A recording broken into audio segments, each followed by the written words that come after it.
Bonsoir à tous, bienvenue dans votre émission, votre projet pour la Réunion. Ce soir, on parle d'un sujet qui sans doute fait débat du côté du sud du tampon. Bonsoir Antoine Fontaine. Bonsoir Jesmir Amoudou.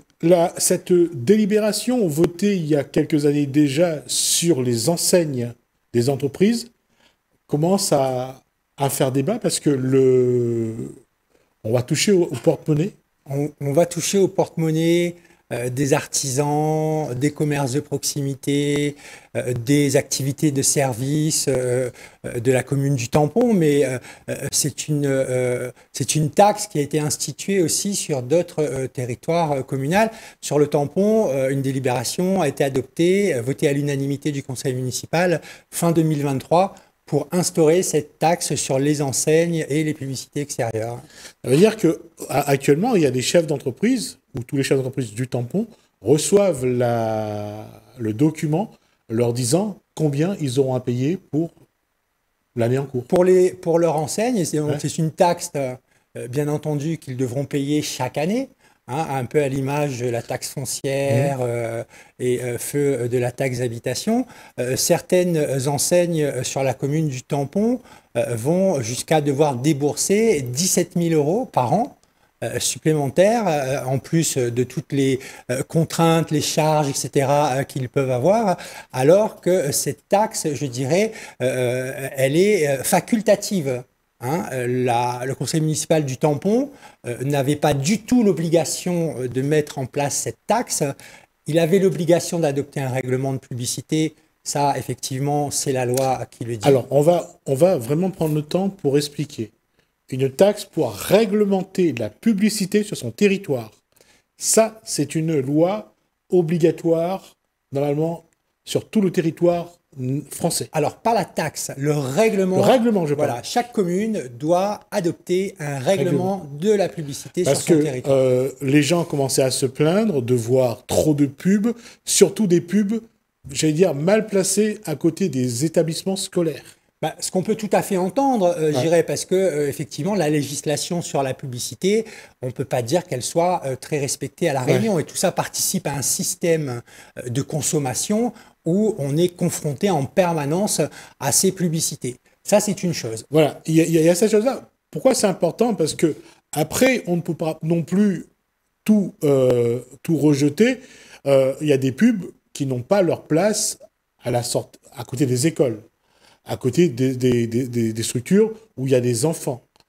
Là-dessus, moi, je suis tout à fait d'accord pour dire, et avec d'autres personnes aussi, quand on discute avec les commerçants, etc., ils entendent tout à fait que c'est quelque chose, effectivement, que l'on doit réglementer la publicité. Mais là, en fait, le dispositif, il va même un peu plus loin, puisqu'au-delà de ces panneaux 4x3, il vient aussi réglementer les enseignes, c'est-à-dire les devantures sur lesquelles les commerçants écrit le nom de son entreprise, de son activité, etc. Et donc, on vient également taxer donc, ces enseignes qui sont devant les petits commerçants et artisans de toutes les villes. Et ça représente des sommes quand même qui sont pas négligeables dans un contexte de crise économique où ces personnes tirent le diable par la queue. On leur demande à nouveau de payer une taxe, et donc taxe qui, elle, par contre, à l'inverse du règlement de publicité, cette taxe, l'institution de cette taxe, elle est facultative. Alors, ça, c'est un point important également. C'est-à-dire que la taxe que certaines communes vont demander aux entreprises, ce n'est pas une taxe obligatoire. Elle ne fait pas partie des obligations dans la loi qui a été votée au niveau de l'Assemblée nationale. C'est exactement ça. C'est une option. Oui. Et là, en l'occurrence, ce qui se passe pour le tampon, c'est que le conseil municipal a voté à l'unanimité l'instauration de cette taxe.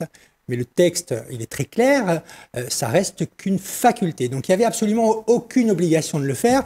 Et je dirais que cette démarche, moi je trouve ça très triste de se dire qu'on peut faire changer les comportements uniquement par l'instauration d'une taxe, parce que les gens ne comprennent les choses que lorsque l'on tape au porte-monnaie. Moi personnellement, je pense que c'est faux. Ce que moi je vais dire, je vais essayer d'être objectif dans mes propos. Est-ce qu'il faut toujours mettre des charges supplémentaires sur des entreprises qui parfois ont des difficultés déjà à payer leurs salariés, à payer leurs charges, ou alors il faudrait essayer au moins les consulter, au moins qu'il y ait une discussion, que la taxe soit aménagée, que ça correspond à quelque chose.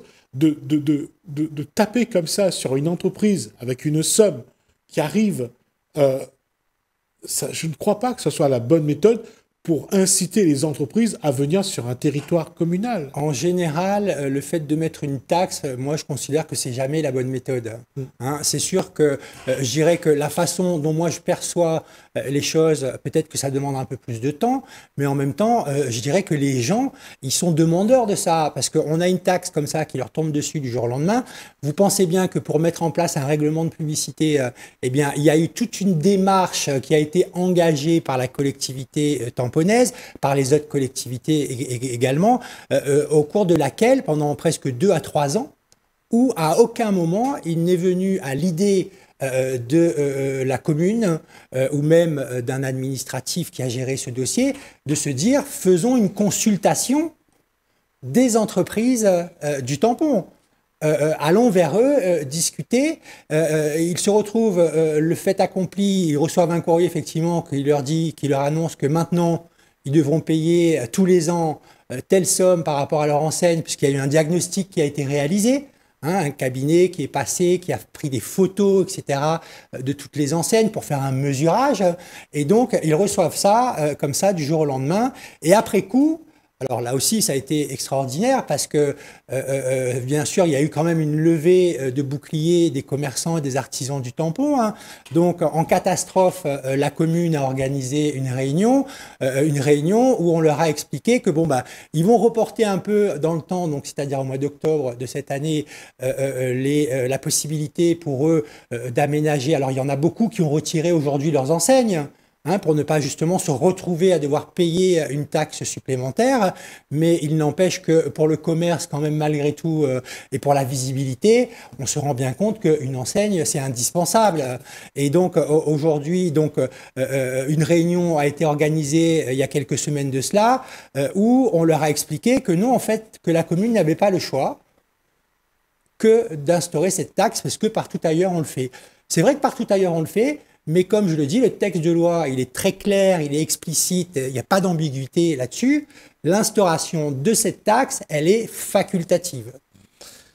D'où la question, est-ce qu'on revient sur ce qu'il aurait dû falloir faire, c'est qu'il y ait au moins une discussion avec le secteur économique, avec les acteurs économiques, pour voir comment, s'il y a une taxe, comment faire en sorte de ne pas trop pénaliser les entreprises, surtout les entreprises en difficulté, pour pas que ce soit une charge supplémentaire. Ah bah, qu'il faille améliorer, je dirais, pour une certaine qualité du paysage. Pour l'instant, moi, j'en ai pas vu un seul des commerçants qui me disait qu'il était contre.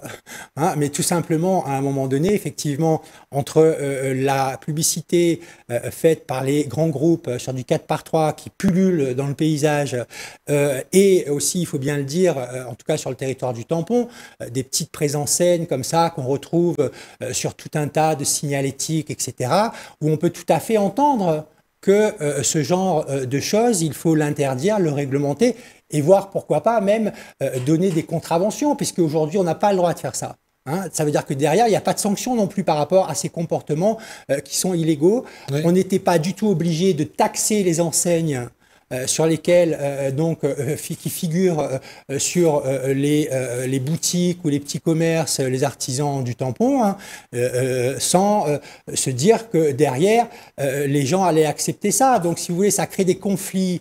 Et là, on voit bien aussi dans la démarche, en termes de démocratie, en termes de consultation de la population, on voit bien qu'il y a quand même quelque chose qui ne fonctionne pas, en fait. On revient à ça, c'est comment aujourd'hui, au niveau de la loi, comment remettre en cause une règle facultative et comment amener la municipalité du tampon à revoir sa posture sur cette taxe? Moi, je crois qu'il faudra inviter le conseil municipal à revenir sur l'instauration de cette taxe. les commerçants, les artisans du tampon ne remettent pas en question la réglementation, hein, qui vous dit que voilà, tel panneau il doit faire telle taille, ou à la proximité de certains bâtiments comme les écoles, etc. et tout, on n'a pas le droit de mettre ce genre d'enseigne. Je dirais qu'on est dans une démarche volontariste de responsabilisation aussi, hein, avant d'arriver immédiatement au fait qu'on doit mettre en place une taxe pour faire en sorte que des comportements vertueux apparaissent chez un certain nombre d'individus. Mais c'est pas parce que je dirais que certains ont des comportements qui ne respectent pas la législation que tout le monde est mis dans le même panier et que du coup on décide de taxer tout le monde. Donc aujourd'hui, la commune du Tampon, elle a tout à fait la possibilité de travailler en collaboration avec les commerçants, les artisans et les différentes enseignes du Tampon dans un cadre tout à fait collaboratif, participatif, pour améliorer les choses, améliorer le cadre de vie des concitoyens et le cadre de vie des entreprises du Tampon, sans qu'il soit nécessaire derrière de mettre une taxation en place. J'allais dire que quelque part, je vais aller sur mon côté un peu vicieux. Je vais dire le mot vicieux, ça sera plus simple. Je cherche un mot qui ressemble à ça, il n'y a pas. C'est vicieux.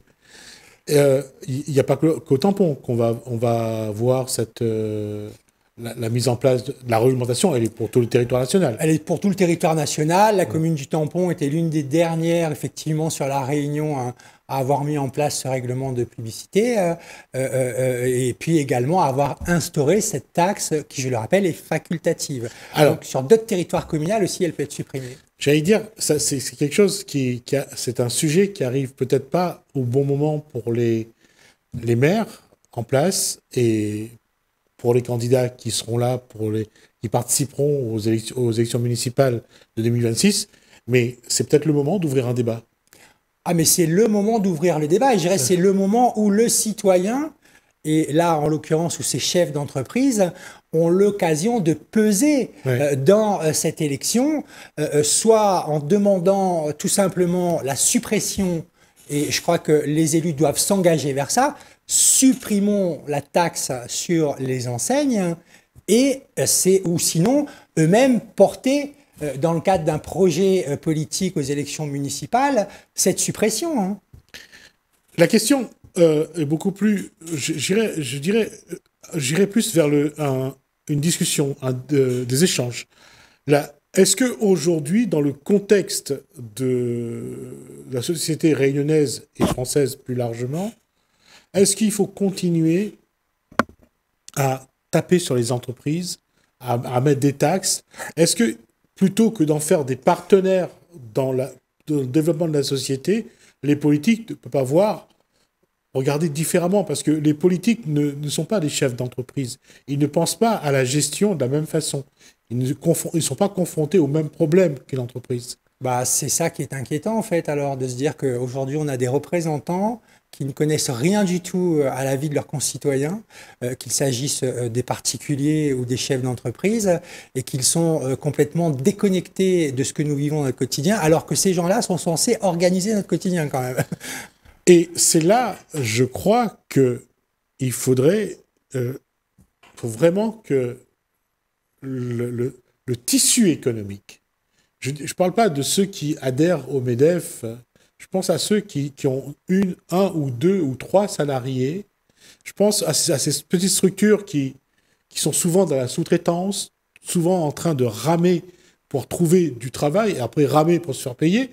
Mais je me dis que le moment est peut-être venu de voir quelle est la vraie place des entreprises, de ces petites entreprises, dans le tissu, bien sûr, socio-économique, mais dans la société réunionnaise. Parce que c'est quand même ces entreprises qui créent de l'emploi, qui créent de l'activité. Leur place, je dirais, elle est centrale. Hein. Ouais. Tout à l'heure, vous parliez de partenariat. On voit bien qu'il y a à certains échelons, les partenariats existent ou n'existent pas. Et dès que l'on tombe comme ça, effectivement, sur des activités économiques où bien souvent qui représentent 1 jusqu'à 10 salariés dans la structure, qui quand même, ce sont ces personnes qui construisent nos maisons. Hein. Ce sont ces personnes qui nous nourrissent à travers l'agriculture, l'artisanat, etc. Ce sont ces personnes qui nous apportent tout un tas de services dans notre quotidien. Et ce sont ces personnes-là pour lesquels on n'a jamais de considération, on n'a aucun respect, et même je dirais qu'on les méprise au plus haut point dans tout ce qu'ils peuvent faire en termes d'utilité sociale, j'allais même dire jusqu'à d'utilité publique, hein, parce que, je veux dire, c'est la société de La Réunion, elle fonctionne encore, je dirais, grâce à ces gens-là, dans un système où il y a encore aussi un peu de solidarité, mais il est plus que temps que ces personnes se rendent compte que, finalement, la réalité du pouvoir, à partir du moment où elles s'organisent, eh bien, ce sont elles qui ont le pouvoir de peser et de faire les choses, et que dans le fonctionnement d'une commune ou même d'un département ou d'une région, on peut mettre en place un système de fonctionnement vertueux qui s'inscrit en plus dans le respect des lois de la République, mais qui consiste effectivement à faire différemment, à ne plus engraisser systématiquement à travers les marchés publics, eh bien, toutes ces grandes multinationales qui viennent chercher l'argent des Réunionnais et qui ensuite l'emmènent ailleurs, dans un système vertueux où, effectivement, on est dans un circuit de fonctionnement fermé, où l'argent des Réunionnais profite aux Réunionnais et enrichissent les Réunionnais. Ce qui veut dire qu'on va revenir à ce que j'avais dit la veille sur les élections municipales.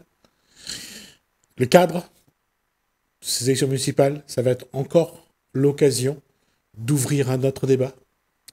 Complètement. Et je dirais c'est le moment d'ouvrir les débats qui concernent notre quotidien et comment derrière on a l'ambition, ou en tout cas on porte ce projet d'améliorer cette qualité de vie et ce quotidien parce que nous vivons à La Réunion. Est-ce qu'on ne commet pas l'erreur d'oublier que souvent, ce sont les mairies, les municipalités qui donnent des marchés à ces mêmes entreprises? Alors, qui donnent des marchés, oui et non, parce que je dirais que dans la conception des marchés aujourd'hui dans les collectivités locales, il y a une façon de travailler qui profite avant tout à ces grosses entreprises. Ces petites entreprises du territoire, elles ne sont que des sous-traitants. Elles ramassent les miettes, en fait. Et donc, c'est là où on se dit que dans le fonctionnement et dans le management des communes, dans la conception même des marchés publics, il y a quelque chose qui pourrait être fait qui permette aux collectivités non seulement de répondre à leurs besoins qui sont divers et en même temps qu'elles fassent travailler en priorité et pas avec des miettes les entreprises du tissu économique local. D'accord. Est-ce que dans les rencontres que vous avez sur le territoire du Tampon, est-ce que les entreprises envisagent une action, envisagent une discussion? Est-ce qu'il va y avoir des rencontres avec des élus de la municipalité? Il y a toujours des discussions, je dirais, qui se font. Là où, en fait, ça devient plus compliqué, c'est quand il s'agit, en fait, de passer la seconde. Hein, et il y a une telle croyance dans le fait qu'on n'a pas de pouvoir, hein, et qu'en face, on a des individus qui nous disent c'est comme ça. Et donc, cette mentalité est tellement incrustée dans l'esprit des Réunionnaises et des Réunionnais que, effectivement, passer la seconde, c'est plus compliqué. Mais ça ne veut pas dire qu'on ne la passera pas un jour. On ne peut pas rester en permanence en sous-régime, hein, et avancer à 10 à l'heure. Je pense qu'il y aura un niveau de conscience suffisant à un moment donné pour que toutes ces personnes se rendent compte qu'organiser, c'est elles qui décident de là où on veut aller. Parce que là, j'allais dire, un des éléments qui va sans doute peser aussi, c'est comment sera gérée cette réglementation par l'équipe qui sera en place à partir de 2026 aussi. Ce qui est inquiétant, je dirais, c'est que, moi, je dirais, j'ai cet intérêt pour le domaine juridique et le domaine du droit. hein. J'ai été formé dans ce domaine-là et donc j'ai cet intérêt pour la sauge juridique. Mais ce qui est inquiétant, je dirais aujourd'hui, c'est que on a des élus. Alors moi, je suis pour qu'il y ait des élus qui représentent le plus possible la population réunionnaise dans tout un tas de domaines d'activité, qui viennent dans tout un tas de secteurs d'activité. Mais je crois qu'à un moment donné, quand on arrive à une fonction, il y a quand même une obligation de s'intéresser et de se former à la gestion un peu particulière, quand même, il faut bien le dire, d'une municipalité ou d'une collectivité. Et à partir du moment où on s'intéresse un peu et qu'on voit comment fonctionne, qu'il y a un cadre, qu'il y a des lois, effectivement, mais il ne faut pas aussi avoir peur de faire preuve d'imagination. Dans la Constitution, on dit bien ce qui n'est pas interdit par la loi est possible. Donc on peut aussi sortir des sentiers battus et imaginer tout un tas de solutions et d'outils qui permettent de sortir un peu de ce carcan parfois un peu verrouillé de l'administration française et de la loi pour imaginer des choses qui permettent de répondre aux besoins de la population du territoire et des entreprises de ce territoire. Un peu d'audace.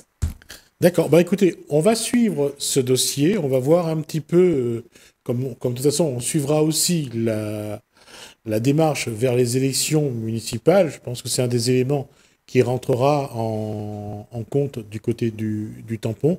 Et pas seulement du tampon, je pense qu'il y a dans les autres communes. Partout à La Réunion. Ça sera bien de voir aussi dans les autres communes comment ça se passe, si les choses se passent bien ou pas. Et on verra un petit peu comment l'évolution et quel poids ça aura dans le débat des municipales. Avec plaisir, merci. Merci Antoine Fontaine, merci à vous de nous avoir suivis. Merci Alain, merci François, je vous dis à bientôt.